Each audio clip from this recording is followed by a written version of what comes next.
When Decal walks into a room, there is two elephants. One be the topic, and the second. Well, ladies, you know what it is. You're listening to Decal, and this is the E.I.T.H.R podcast. You're listening to the E.I.T.H.R podcast with your host, Decal.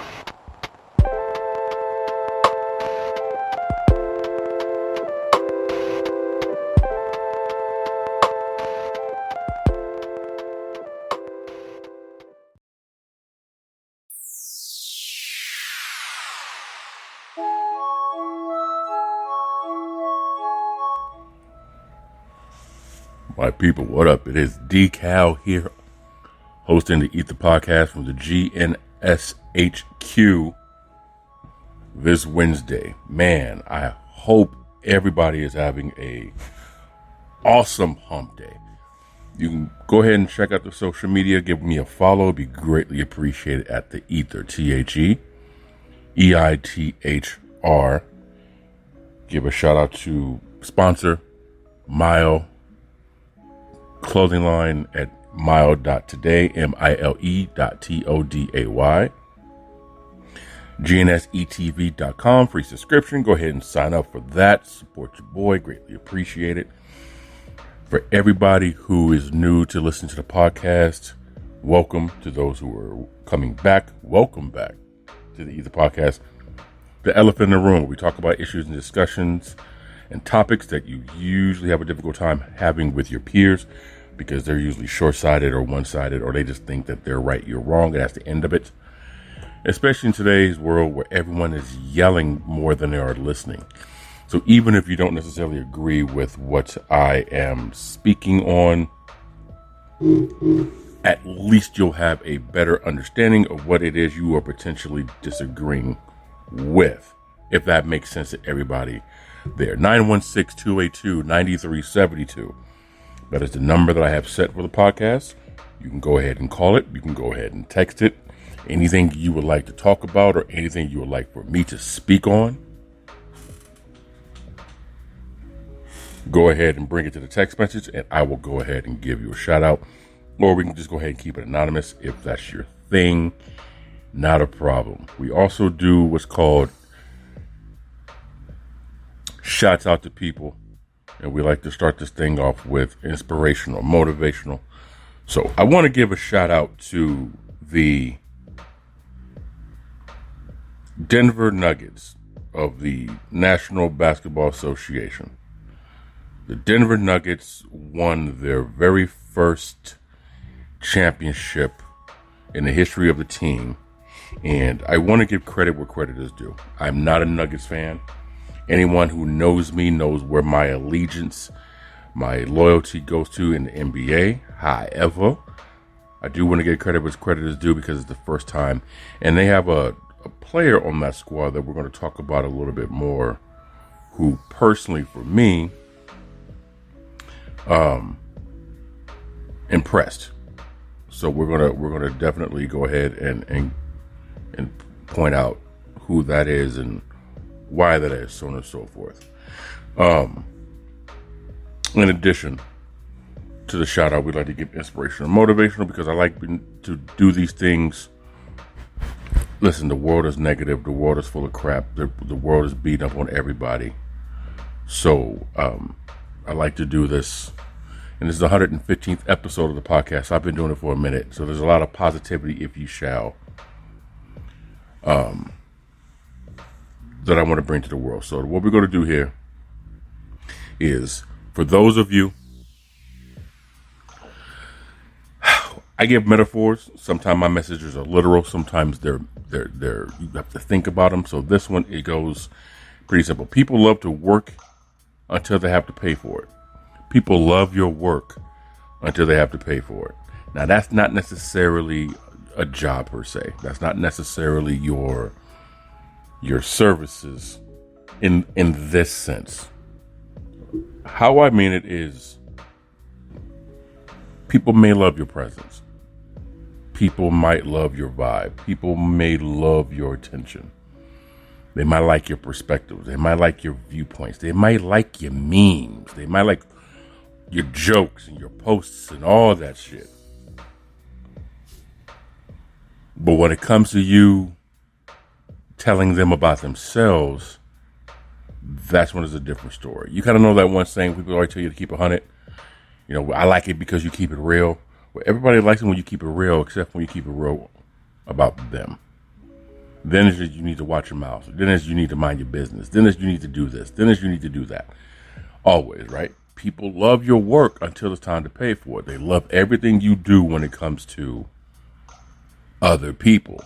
And everybody would love to just get the jug, get the hookup, right? They want to get that price where, you know, it's cool for me, you know what I'm saying, because of whatever, that exception to the, you know, to whatever it is. You just keep that in mind, man. You're going to run into people who are like that if you haven't dealt with them already. So I just want to go ahead and give that to, you know, my listeners here in California, listeners that's in Colorado, listeners that's in Florida, listeners that's in the Philippines. What up?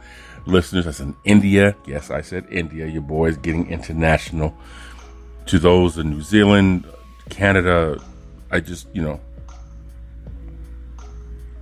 people don't really know what they want, you know. I'm having a chat conversation with a friend of mine, and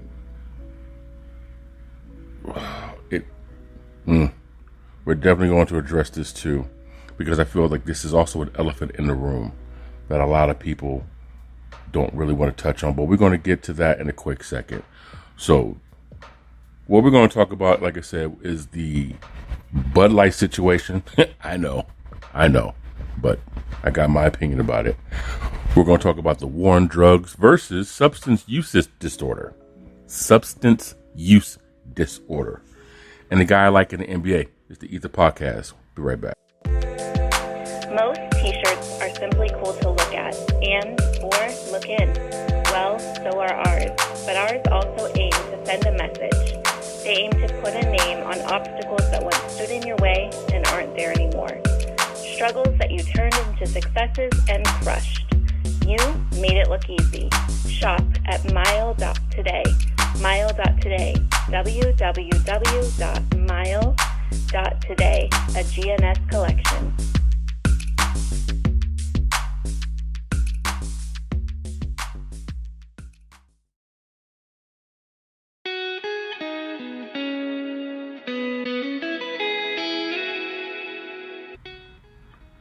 So, real quick before we get too much off topic of what I had, my peoples reached out to me and they were telling me they were listening to 90s music, and this thought hit them. Growing up in the 90s, right? I trust me, I know there's people who are listening to the podcast who can't relate because they're not old enough. But there's that demographic who is, and they can vouch for this. Life was a little bit different, where I don't want to say we're a melting pot, but we definitely were a salad bowl. And that's an analogy from the great Jane Elliott. Those who know who Jane Elliott is, you get it. If you don't, Google the woman. She's great. But growing up in the 90s, man, it's everyone was a vibe. Like everywhere you went. Like here in Northern California, growing up in the Bay Area, in the East Bay Area, everybody was different, which kind of made it the same, where you weren't necessarily judged. Yes, teenagers had their opinions about what they had their opinions on, but when it came to music, right? I mean, you go to the late 80s to the mid 90s, man, you had your Salt and Peppers and your plethora of different vibes, if you will. Excuse me. So kind of just going through this message where, you know, we kind of brought up You know, the more we divide to learn, the more we ultimately divide, is what, my friend was breaking down. And, the message was, we seek to divide to understand, yet all we accomplish is to divide. I just can't. It doesn't make sense to me. I almost feel like we were better integrated in the 80s and 90s, maybe the 90s, early 2000s, than we are now. And that's kind of what I'm talking about, where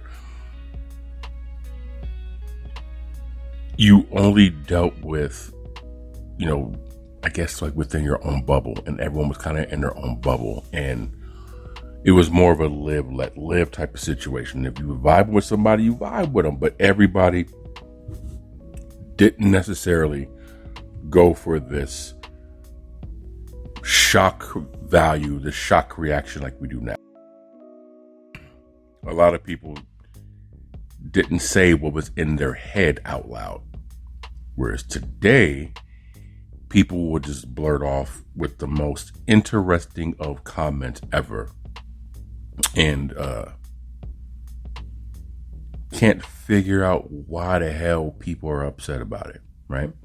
So this person needs, she went on to, I watched the Sirius XM Top 40 90 station. It's almost all black music. And I never thought one thing about it, just like that's the music for my generation, Salt and Pepper, Electric Company, and all these different places, all these different groups.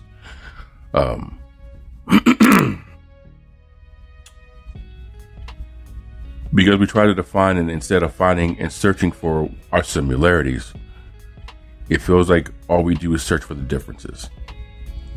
I'm kind of going to stop right there with the message. And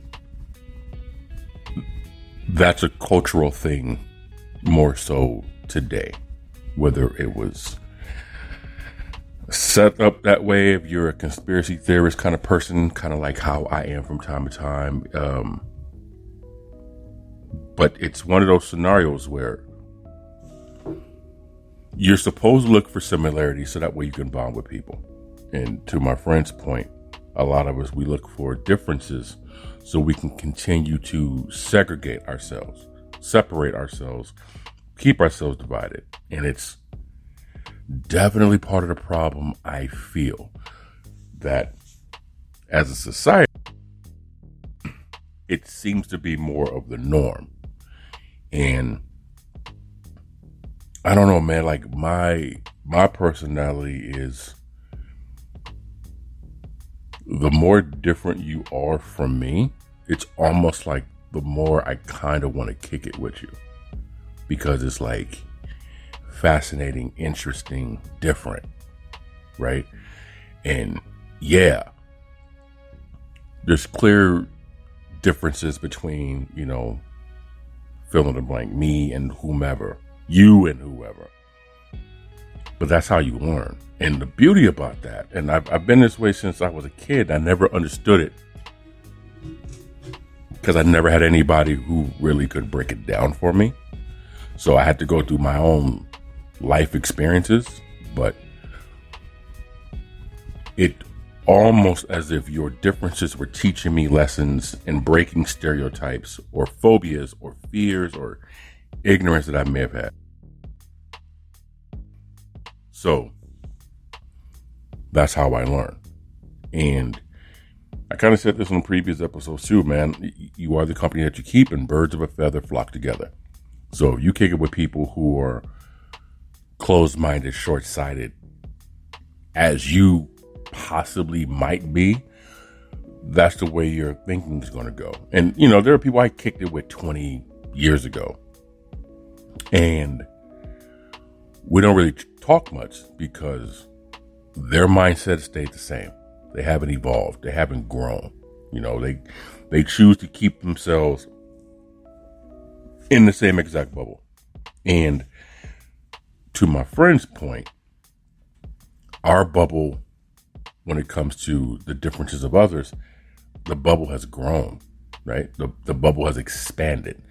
So the more differences you encounter and you learn and you understand and you connect and you vibe with, the more they become in your bubble. So this bubble becomes like a well variety of people and things that become normal to you. So when someone outside disrespects it or comes at it a certain type of way, you can defend it. And that's part of what I want to bring up with the Bud Light situation, right? Listen, your belief is your belief. I'm not here to knock it. Like I said, my thing is I'm not going to force my belief down your throat, so don't return that favor. But at least the understanding of what it is. And a lot of people, from what I've been hearing and what I've been reading and listening to regarding this big as inclusion with the LGBTQ community. Lord, please forgive me if I said it wrong. I don't like the labels. I just, you're such and such, you're so and so. I don't care what your label are. You like who you like, you love who you love. As long as the person's of age, it shouldn't matter, right? But Bud Light's got some flack from people because they want to be inclusive, with the community. And so people boycotting it. Well, on the social media that I put, Garth Brooks basically said at one of his bars, he's going to serve whatever the hell he wants to serve. And if you don't like it, you can go to hell. So he's getting a bunch of backlash from people. But he has a quote that says, inclusiveness is always going to be me. And I put that on the Instagram and the Twitter for the E.I.T.H.R. You guys can check that out. But like I said, you're more than welcome to go read the page. And again, the people are getting backlash because of, the homosexuality. This is my beer, and so and so's not going to drink my beer. And if you're going to drink my beer, then I'm going to find me another beer. And here's where I feel the problem lies.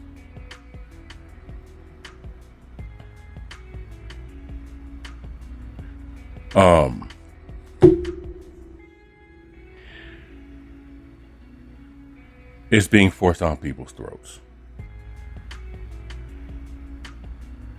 That's the problem. And in today's world of everything being in everybody's face, when it comes to, social media, when it comes to all those things, it's constantly in people's faces. And when something's constantly in your face, you can't escape it. It becomes this massive, annoying thing. And people are going to rebel against it. Here's a very poor analogy of an example of what I'm talking about. Now, sharp people are going to understand it. Everybody else is not going to get it. But one of the most successful groups in the past decade or so is Nickelback. God, I can imagine the moment I said Nickelback, somebody closed their eyes, rolled their eyes, and did one of those sound effects, right?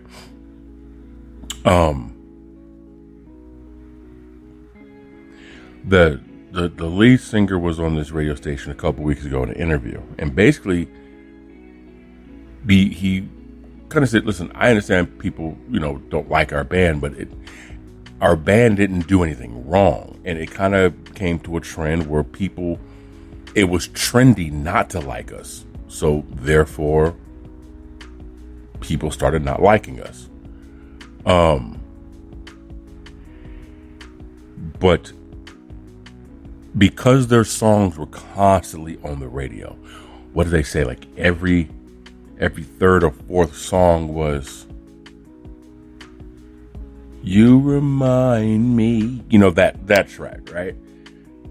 Oh, what I really am.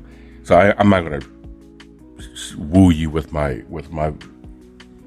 vocals, but you kind of get the point.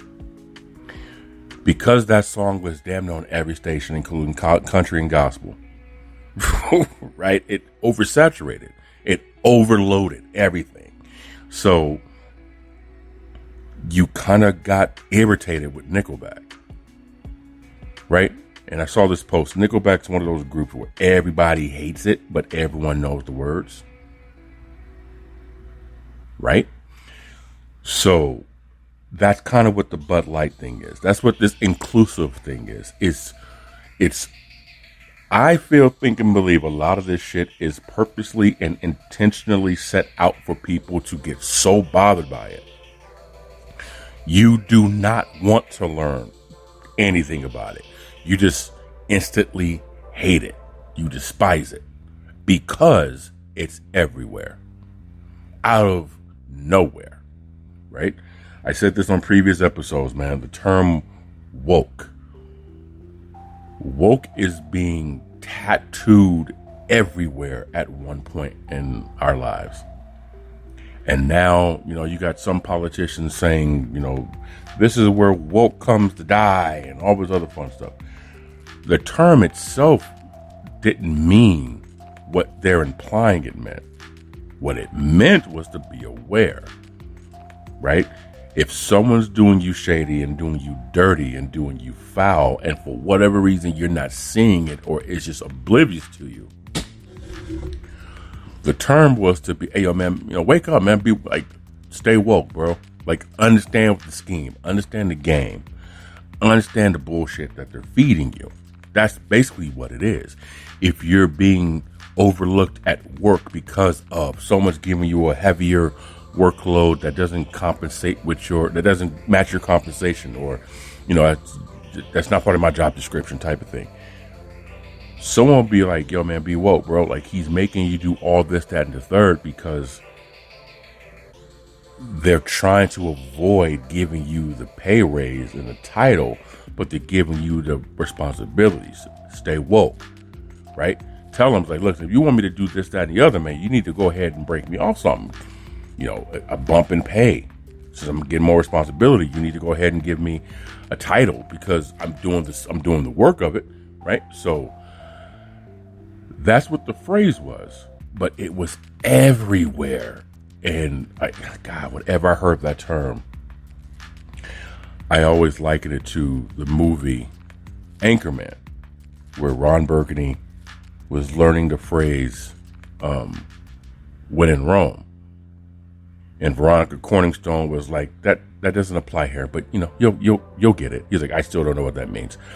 That's basically what it was when they used the term woke. They didn't know what the fuck it meant. They thought they had an idea what it was. They took it and they paraphrased it into their own idea of what it meant so they can sell it.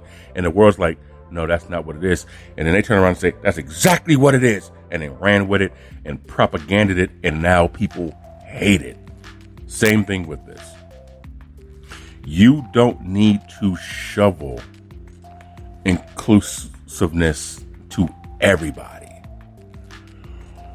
But at the same time, because there's so many screens and there's so many phones and there's so many billboards and there's so many advertisements and there's so many profiles, it's everywhere people look and they can't escape it. I think it would be received better if it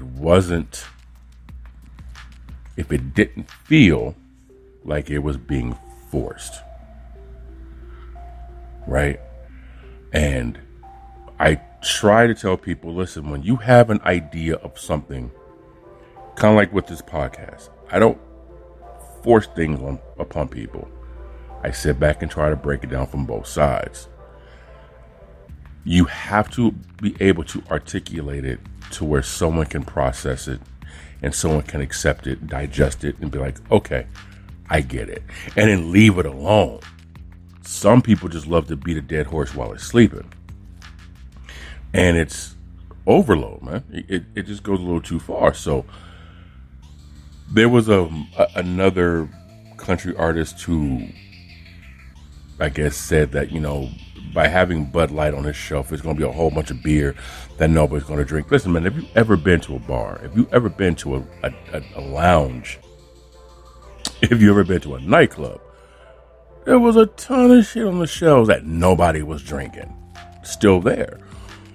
But I think what happens is people who are so anti-inclusive, I heard this on the radio station too. What you're doing is you're doing to people the exact same thing you claim to hate. And my late brother Joe once said, don't become what you hate, right? If you hate bigots, don't become a bigot.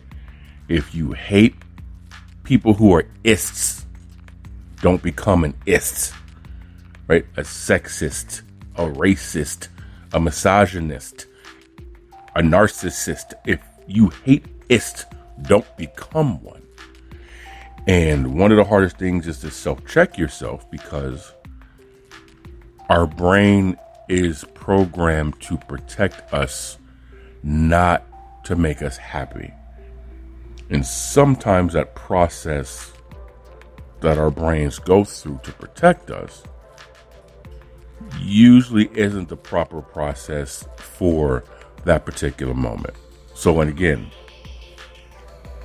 I don't drink Bud Light. I'm not a beer drinker. That's why I don't drink Bud Light, because I'm not a beer drinker. But if I was out and about with some people and someone had a Bud Light, I can almost guarantee if there was a trans person on the can of the beer that's been handed to me,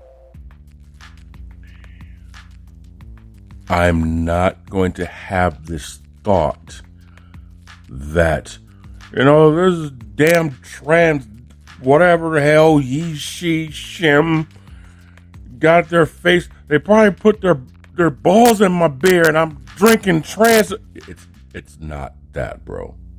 It's not that serious.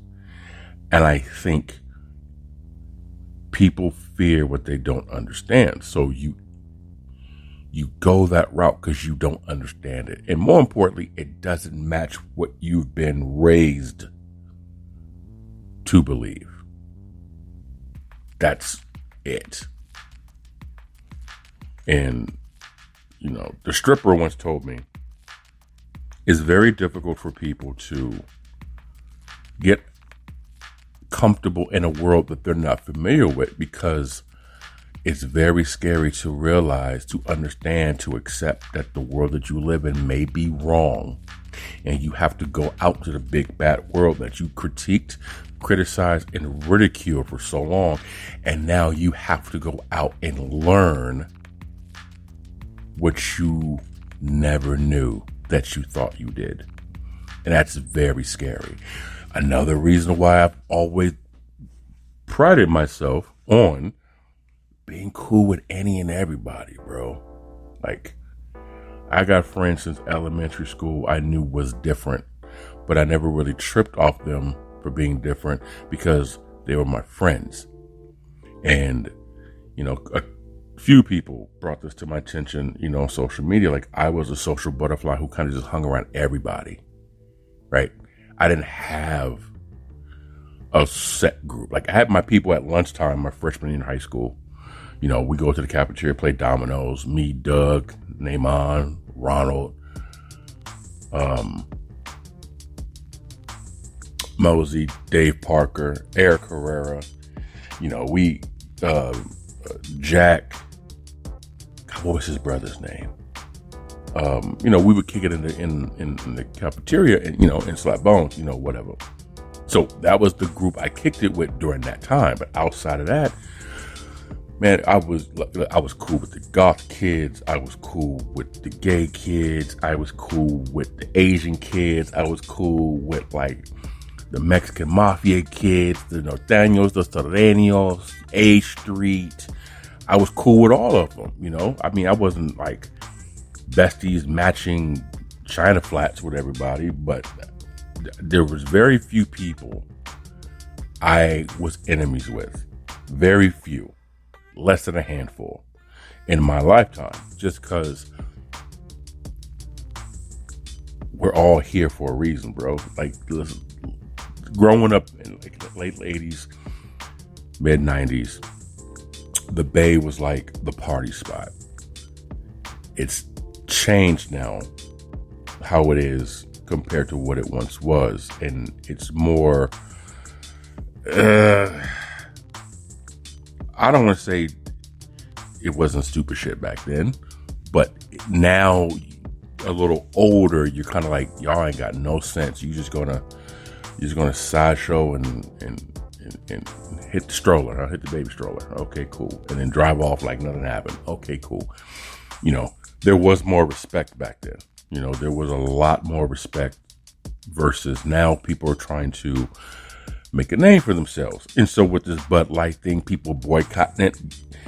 A lot of celebrities, a lot of artists who aren't even alcoholics or people who drink or people who do anything, they're just taking advantage of the situation to make a name for themselves, to be re-recognized in the world. So, what's your thoughts on it? Do you agree? Like, okay, you don't hate it. You just hate the fact that it's everywhere in your fucking face and you can't escape it. Is that the reason why it's turning you off? Is it turning you off because of religious beliefs? And that's a whole different topic, a whole different conversation right there, because people want to sit back and say homosexuality and Christianity is a sin and God made Adam and Eve, not Adam and Steve. Well, at the same time, in that book that you want to, thump around everybody, it says to love thy neighbor. And there's only one person who can pass judgment, and none of us are that entity, right? And we'll save the religious conversation for another day, because I don't want to make too many people uncomfortable. But we're definitely going to reach out to it. It is on the agenda about that. But you shouldn't hate something for something that has nothing to do with you, right?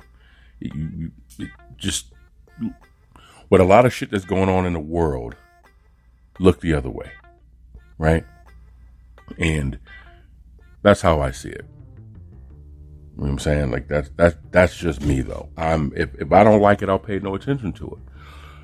And if it affects me in some way, then okay, I'll learn a little bit more about it and kind of just go from there. But I think with this, people are just frustrated. People are just fed up with all this being everywhere, and they just can't escape it. So you guys are more than welcome to go to the social media page and give your perspective on it. Like I said, this is like a non-judgment platform with me. So even if you don't agree with it, you can go ahead and say whatever you want. I'm not going to take it personal, because that's how you learn. Be respectful with the comment, whether you agree or not with myself or anybody on the post. But that's basically what that is. Next thing I want to talk about is W.O.D versus S.U.D, right? War on drugs versus the substance use disorder. This, to me and my A1 was talking about this. We were chatting last night, and the war on drugs was the war on drugs was 100% R word. You guys know what R word is. If you don't know what R word, it rhymes with we started, right? That's what that is. And so let's go ahead and just do a history on it real quick. In the early mid 80s, I want to say like 85, 86, when the crack epidemic skyrocketed, especially in poor urban communities. It's documented, bro, that the government put it there to destroy population control. We'll say that. Population control. What they didn't anticipate was street pharmaceuticalists were going to make as much money as the corporate pharmaceuticalists in this country. So now you have the war on drugs, which was a nice way to say here's the reason why we are treating people the way we're treating them in this. Now, listen, I'm not anti-police officer. I'm anti-bad cop. I'm not anti-law enforcement. I'm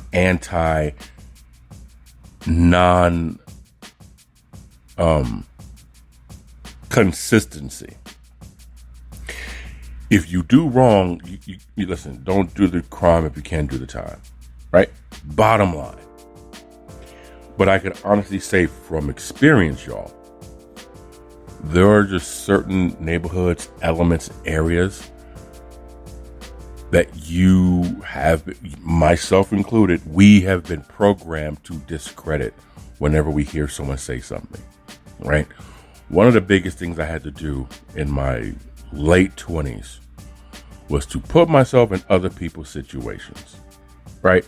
Take a mental trip in someone else's shoes and try to walk down the street in their block, in their neighborhood. Most of the time, when you're ignorant of a situation, you come up with a solution. In your head, that solution works. Well, yeah, it's in your imagination. But the reality isn't that way because there's other moving parts that you got to take in consideration, right? Not everybody who lives in the hood wants to stay in the hood. That's not the case. A lot of people who live in the hood can't afford to move out the hood. So the reason why people get high is the same reason why people drink when they're having a stressful day at work, when they're having problems in relationships. The reason why people tend to turn to drugs is to escape the reality of the life that they are currently not happy with. That's the why. But because the why has a lot to do with the system that we are all living in, called the economy, and the money and profitability and all the other fun shit,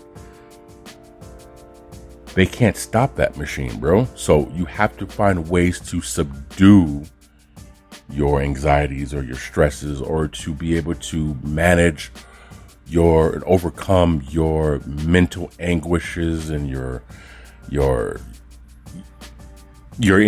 problems that you have. So people find vices, right? And there's plenty of people who don't have addictive personalities. Like myself, I do not have an addictive personality.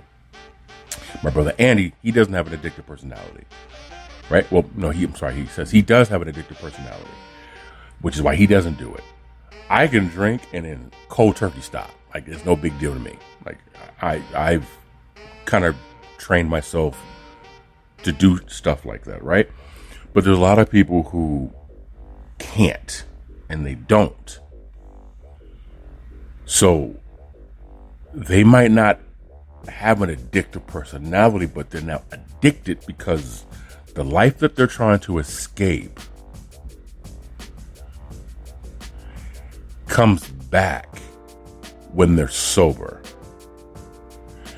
And they're in a worse mood when the high is gone, because that feeling of peace and tranquility and mental vacay and fun it wore off. And the problems that they were trying to avoid are still there. And in their particular world, there's no way to avoid it. There's no way to escape it. So what do? They go right back to the thing that they were just doing that brought them that 20, 30, 40-minute piece, 1-2 hours worth of joy. And then the next thing you know, it becomes a habit to where the only way they can function in a positive, upbeat, friendly mood, or be able to even cope and deal with life, is to be under the influence of something, right? Or you have people who are on prescription medication for pain or certain type of ailments, if you will, right? Eventually they become addicted. They become dependent on that. Here's the problem. When it happens in the poor neighborhoods, it's a war on drugs. When it happens to the wealthier neighborhoods, it's substance use disorder. If people can't put this together, then it's almost as if you're in denial it exists. Poor, wealthy, same problems. They just look different and they cost different. But everyone has the same problem. The poor wishes they had the wealthy's money because they think they can buy themselves out of depression. The wealthy admires the poor because you're so driven, determined, and you're focused. How do you guys manage living like that and not like just end it all? While at the same time, not understanding that people are walking around on broken glass and eggshells, ready to snap at each other, which is the reason why you have a lot of crime in poor neighborhoods, right? I've always personally thought if you live in a gated community or a community that's gated, the perception is going to be different. Because the gated communities are white, 2-story houses, picket fence, front yard, backyard, 2-car garage, you don't want to give them the same stigma or the same image or the same comparison as to somebody in a rundown apartment with carpet floors and they have letters on their door, right? Like apartment 4A, apartment 2E. You don't want to compare those two. Even though the wealthy and the rich have the same as the poor and the broke, you have to word it, you have to label it different so that way they feel better about them problems, better about themselves. So substance use disorder is the same thing as a fucking addict. We just call it differently. What was it? Alzheimer's is the same as dementia. But if you're poor, it's Alzheimer's. If you're wealthy, it's dementia. Right? It's food stamps. But if you're of a certain class or a certain look, or you come from a certain climate, it's now SNAP. Right? It's almost as if those who live in a gated community have this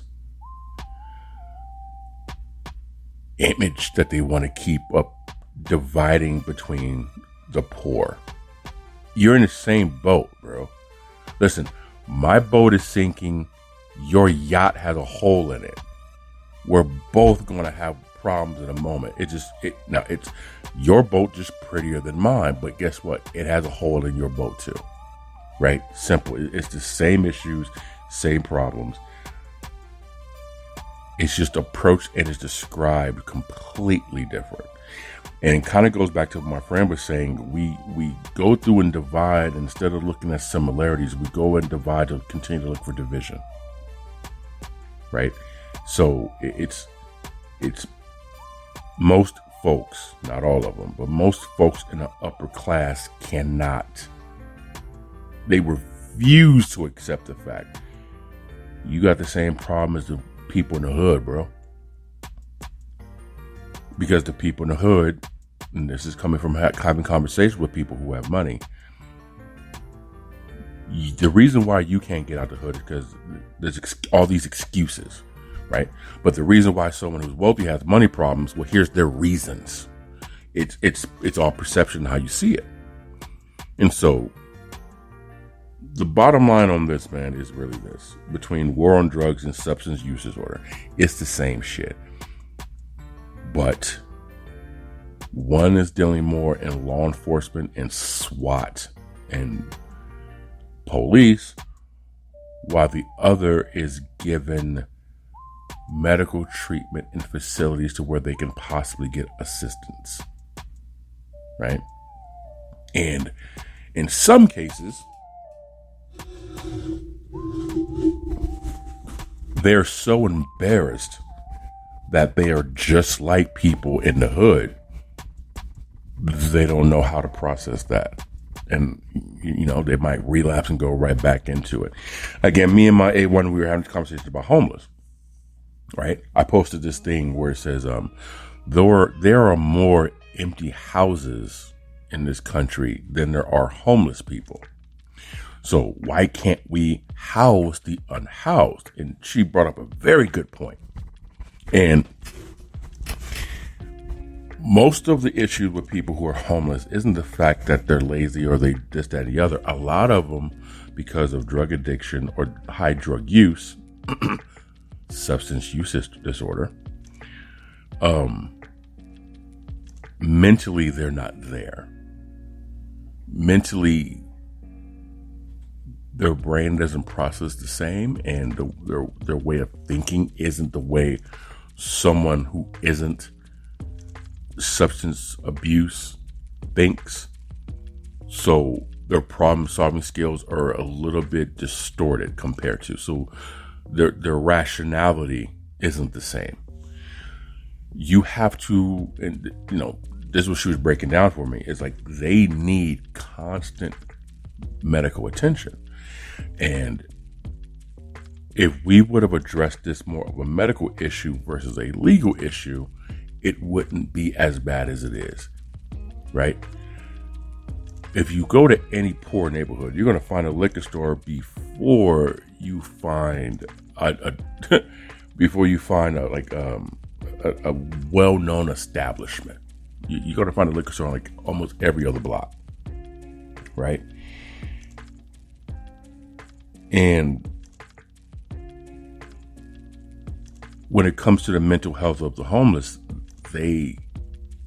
that's their vices, drugs and alcohol. And again, like I said a couple minutes ago, man, they do their best to try to avoid the reality in which they can't do anything about. So they live in infamy under the influence of something. And we all know too much of it can, ruin it just ruins your brain. It ruins your thinking. So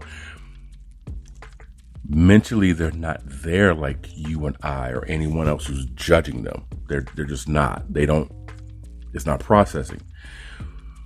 So it isn't necessarily that they don't want help. It's just the kind of help that they need. There isn't enough man or woman power for it, right? And she was breaking it down to where there's all kind of assistance that they can get, but there's minor rules that they would have to follow. And it's almost like they rather not follow these minor rules of not doing drugs or being in by a certain time or something like that. In their brain, it's very similar to how people feel like their bosses are always hovering them and trying to make them do something. In essence, that's how a homeless person who's been under the influence or some type of use disorder, they see it very similar as someone telling them what to do, even though it's something minor, even though it's something minuscule. It's something, bro, don't do this. Be here by this time. You're good. But it comes off as, in their head, it comes off as you're trying to tell me what to do. For so long, they've had the freedom to do whatever they want. Give me a curfew, because for so many months or so many years, they've been able to come and go as they please. So they feel restricted. Anybody who's not under the influence or has any type of use disorder or substance abuse, you would take that in a heartbeat. But if you've been going hard in the pain for a minute, your brain don't see it the same, man. It's not. It's just not. So that's that. Now, the last thing I want to talk about is, like I said, the Denver Broncos, they suck. The Denver Nuggets. Oh, speaking of Denver Broncos, did you guys see, oh boy, who was that player that when the Nuggets won their championship. They hold on, I'm trying to see if I can find it. It was dude who, man, somebody from the Denver Nuggets walked right past Russell Wilson in Denver, and he was giving high fives to everybody. But the moment he got to Russell, he completely just walked past his ass, like burn. I loved it because, like I said, I'm not a Broncos fan, so it was a beautiful thing to watch Russell kind of like, oh, get his little feelings hurt. He deserved it. But it's one of those scenarios where the Denver Nuggets won the NBA title, and Nikola Jokic is their center, right? And I personally, for me, I think in many cases, these sports talking heads they'll big up an athlete. Selling point makes sense, marketability, right? But dude is like the most non-marketable person you can do, and he's not originally from America. So, people think that, if dude was like homegrown, he would probably be a bigger star, or the league would make him a bigger star. They would focus on making him a bigger star and all these other fun things. He's a solid basketball player. He's not flashy. Dude is not the most athletic looking. He looks like one of those dudes, if you were like at a YMCA or a pickup game at a park someplace, he looked like one of the, tall people, that, damn, how come you're not in the league? Like, he kind of looks like that kind of guy. But he's very talented. So they won the championship, he's walking off, and one of the things that they love to do, like sports media especially, is they love to point out the emotion of the players, right? And which is, to me, I get it. You kind of want to get in there and let us see who's excited, this, that, and the other. But they just played a game. They just won the championship. It's like their emotions are all over the place and their filter may not be on. You know what I mean? So anywho, Jokic was just straight, I don't want to say he looked bored, but he definitely didn't look the enthusiastic NBA player they expected him to be. And he won the MVP award, most valuable player in the game of the finals. So he's doing a press conference, and they're talking to him about the parade. And I saw the clip, and he's talking to somebody like, when's the parade? When's the parade? And the reporter's like, Thursday. He's like, oh, no. Like, he's not trying to go to the parade. And basically, he was just like, listen, people got a job to do. We did our job. I'm going home. There's people who do their job every day. Some people, most people don't like their job. Maybe they do. I don't know. But, I show up to work. We have work to do.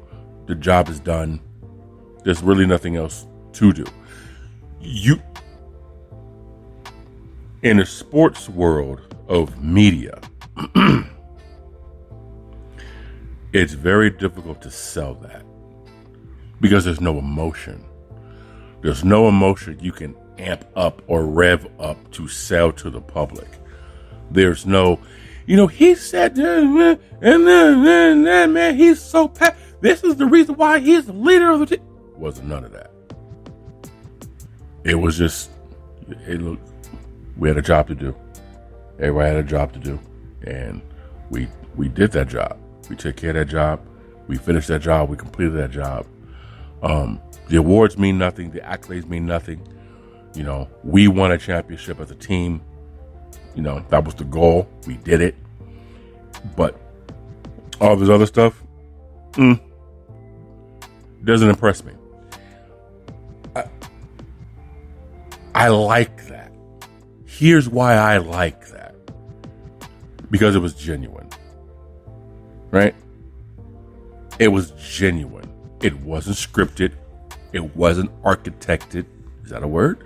It was straight up, I don't care about the awards, bro.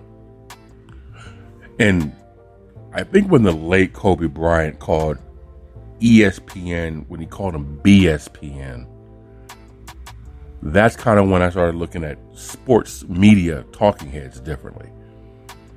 Because a lot of the shit they say is content. That's mainly what it is. It's content.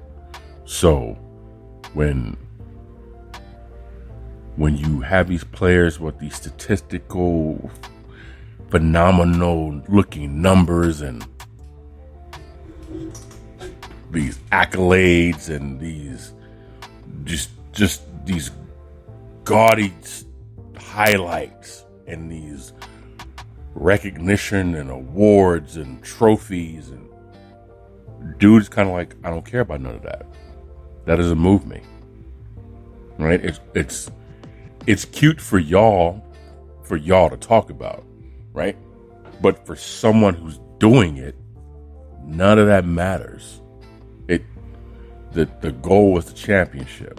The goal isn't to get an individual award. The goal isn't to become, statistic, this, that, the other. That's cool, but that's not why we play. And for me, as a person who's lost his love for sport, lost some love for sports, it was very refreshing for me to hear somebody sit back and say, I don't care about that bullshit. That's fine. And delivering with a purpose, we had a conversation about the greatest of all time. And, and I was like, listen, shout out to Richard Sherman, ex-defensive back for the Seattle Seahawks, Legion of Boom. I think he played for the Niners too. And the Buccaneers before he retired. The acronym should be changed from G-O-A-T to G-O-T-E. Greatest of this era. Because that's basically what you have. And her and her daughter believe that Michael Jordan is the greatest of all time. So I've spoken about this on previous episodes. And her measurements are, different statistics you use to justify his defensive presence as well as his offensive efficiency and all this other fun stuff. And I think, all right, cool. Well, did you do the same research for the guy that I talked about? The answer was no. Okay, cool. So let's agree to disagree that we're not agreeing on that, because everyone has different criteria. If championships is all that matters, the other things is just filler. It's just cool to talk about at the water cooler. It's cool to talk about at the barbershop. It's cool for someone to have a debate in a trash talking Facebook group. It looks good in a thread when you have 145 reactions and 326 comments on a post. Yeah, it's lit. It's busy. But all that is opinion, bro. Because depending on what it is that you find to be the main criteria, that's what you're going to base it off of. Simple as that. Nothing else matters. Simple as that. So I really admire dude not really caring about the awards. Now, that doesn't mean that it's not important to someone else. But to someone like myself, who, listen, man, my heart got broken the moment my Raiders left for Vegas. I'm like, okay. The moment the Warriors crossed back over the bridge. Now the A's are going to be relocating to Las Vegas as well. Stats don't matter, right? Because you can always pull a stat out your ass and say, well, this is this and that is that and this is the other, right? You can always do that. But It's definitely a breath of fresh air to hear somebody that, going back to the Bud Light thing, that they're trying to force feed in our faces as a marketable player by saying he's one of the greatest people. He's the greatest. He's what they call him. They said he's the best player in the league. No, he's not. No, he's not. And that's one of the things that bothers me too with talking heads is sometimes they just say shit just to say shit, just to stir the pot. Most of it's like tongue in cheek, right? And so I'd be wanting to rip their tongue out through their cheek. It's like, this don't make no damn sense, bro. How you going to say he's better than this player and that player? But it's because he's in the finals, right? The best player in the league didn't make it to the championship. The best player in the league, hell, that's arguable, right? Because the best big man in the league, I feel, would be between Jokic, Joel Embiid, and how do you pronounce his name? Giannis Antetokounmpo. Right? Those are the three. Is Jokic better than them because his team went to the championship? But I mean, put Joel Embiid on Denver and see how well they do. Put Jokic in Philadelphia, see how well they do. Right? And I know it's semantics. I get it. It's just nitpicking. It makes sense. I get it. I recognize it. I get it. It's semantics. But it's still one of those things where the whole premise, man, is a lot of stuff gets force fed. And I think that's the whole point of this episode on the E.I.T.H.R podcast is from the war on drugs. You know, you're force fed the fact that poor people do drugs because they're lonely, losers. They have no ambition. They are lazy. They want to take the easy route. They want to do this, that, and the third. No, the fact is the life that they have to live in and the conditions that they live in is fucking horrible. It's horrible. Who wants to come home to this every single day? Nobody. So let's drink and do the best we can, right? Someone, a comedian once said, you go to, like during Halloween, you go to the wealthy neighborhoods because they have the best candy, right? It's kind of the same reason why, you know, wealthy kids go to the hood because they got the best drugs. It's kind of one of those things where when something is being force fed in your face, when something is just constantly being dangled, you're going to get annoyed with it. And I think when you take it to the other side of the tax bracket and you give it a better sounding name, I feel that's just as damaging because you're basically telling them that they're not strong enough to deal with the reality. You are the same as the people that you're judging. The only difference is you got a couple commas in your bank account. So the money doesn't necessarily make you happy. It just means you can afford to buy more shit to mask your unhappiness. And that's not the bottom line. And that's the bottom line. Because there are plenty of people in the hood who are happy because they're around people they love. They do what they love. And they're loving life. Simple as that. And there are multi-millionaires out there who are flipping miserable. Okay? But when it's being forced in your face, that causes a division. And I honestly think, feel, and believe that's one of the issues that we have in society today. Here's a solution. Put the phone down. Log out. Close the laptop. Go on a road trip. Take the family to the park. Go on a picnic. Right? Get a board game. You know, once a week, family time. Go back to that. Go back to family time. Where between this time and this time, there's no electronics except for the lights in the room that we're in, and leave it at that. Right?